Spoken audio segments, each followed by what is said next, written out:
Salon, আমার সেলুনটা তৈরি করতে লাইলা আমাকে কত লক্ষ টাকা দিচ্ছে। বিলিভ মি ভাই ব্রাদাররা, আমি না ঠিক বুঝলাম না প্রত্যেকটা টিকটকারই কেন সেলুনের বিজনেস দেয় সেলুনে। মানে যেই টিকটক থেকে পাগলামি সাগলামি করে ইউটিউবে এসে টাকা ইনকাম করে বিজনেস দিচ্ছে, মানে যে পরিমাণ টাকা তারাই শুধু সেলুনের বিজনেস দিচ্ছে। What is reason? দিচ্ছে শুনলে আপনারা অবাক হয়ে, মানে ওরা সেলুনের বিজনেসটাতে এত আকর্ষণ কেন? মানে ওরা সারা জীবন টিকটকের মধ্যে এইটা কামাইছে, ওইখানে এসে এইটাই কামাচ্ছে। বড় চাও আমার যদিও এতদিন এদের পাগলামি সাগলামি সহ্য করছি, এখন হয়তো সহ্য করা লাগবে না, এখন ওরা বিজনেস দিচ্ছে, বিজনেসের দিকে ফোকাস দিবে। বোনটির কাছ থেকে আর কিছু কিন্তু ভাই আমার ছোট মনে একটা বড় প্রশ্ন সবসময় ঘুরপাক খায়, প্রত্যেকটা টিকটকারই কেন সেলুনের বিজনেস দেয়? মানে ওরা সারা জীবন অনলাইনে ভালো কামাইছে এবং অফলাইনেও শুরু করতে আসছে। হ্যাঁ, আমার মাথা যতটুকু বলে আপনাদের একটু মতামত কমেন্ট সেকশনে জানাই দিন। কেন কেন কেন ওরা সব সময় শুধু সেলুনের বিজনেস নিয়ে আসে? কেন? মুঝে মারো মারো মুঝে মারো।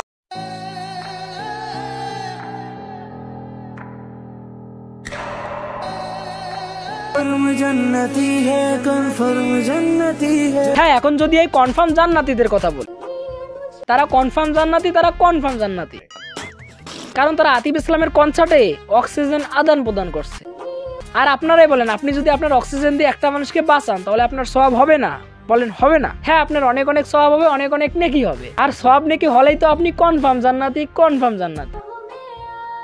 ঠিক তেমন ভাবে টিকটকার কাপলরা একজন আরেকজনকে অক্সিজেন দিয়ে বাঁচাচ্ছে, কারণ এই কনসার্টে অক্সিজেনের অভাব ছিল। হ্যাঁ, আপনারা অনেকে এইটাকে খারাপ বলতে পারেন, কিন্তু আমি তুষার বলবো না রে ভাই, বলবো না। হাজারো হলে আপনাদেরকে বুঝতে হবে তারা কোথা থেকে এসেছে, কোন জায়গা থেকে এসেছে এবং তারা কেমনে এই দুনিয়াতে জন্মগ্রহণ করছে।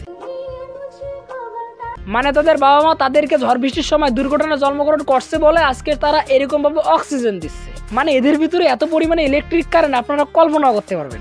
আর কারেন্ট থাকবেই না কেন?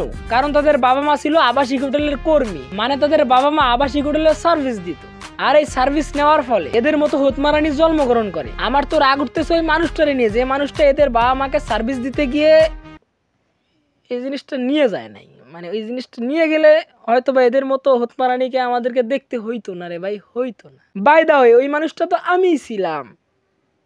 আমি ভুলবশত মানে এটা কম দামি নিছি, তো কম দামি নেওয়ার কারণে আসলে ফাইটে গেছে, যাওয়ার পরে এদের মতো আসলে হতমারানি জন্মগ্রহণ করে ফেলছি। কি আর বলবেন, কষ্ট কষ্ট, এত কষ্ট থোয়ার জায়গা নাই রে ভাই, থোয়ার জায়গা নাই।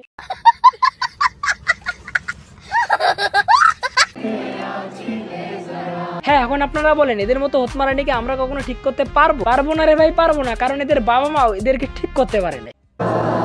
মানে এদের বাবা মা এদেরকে জন্ম দিয়ে এদেরকে সার্ভিসে নামাই দিছে। তাহলে আপনারাই বলেন এরা কি কখনো ভালো হবে? ওরা কখনোই ভালো হবে না, কখনোই ভালো হওয়া সম্ভব না, কারণ এদের এটা জন্মগত সমস্যা।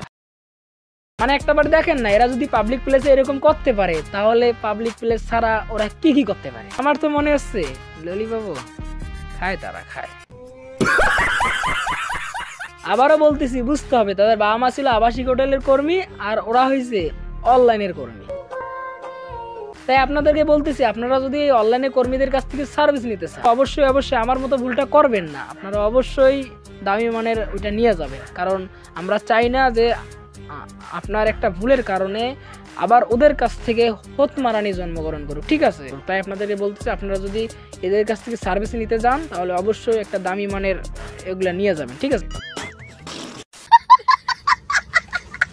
তা গাইস, ভিডিওটা এতটুকু ছিল। ভিডিওটা কেমন হলো কমেন্ট করুন, পেজ হলে ফলো করুন, চ্যানেল হলে সাবস্ক্রাইব করুন। ভালো থাকবেন, সুস্থ থাকবেন, আল্লাহ হাফেজ, টেক কেয়ার, বাই বাই।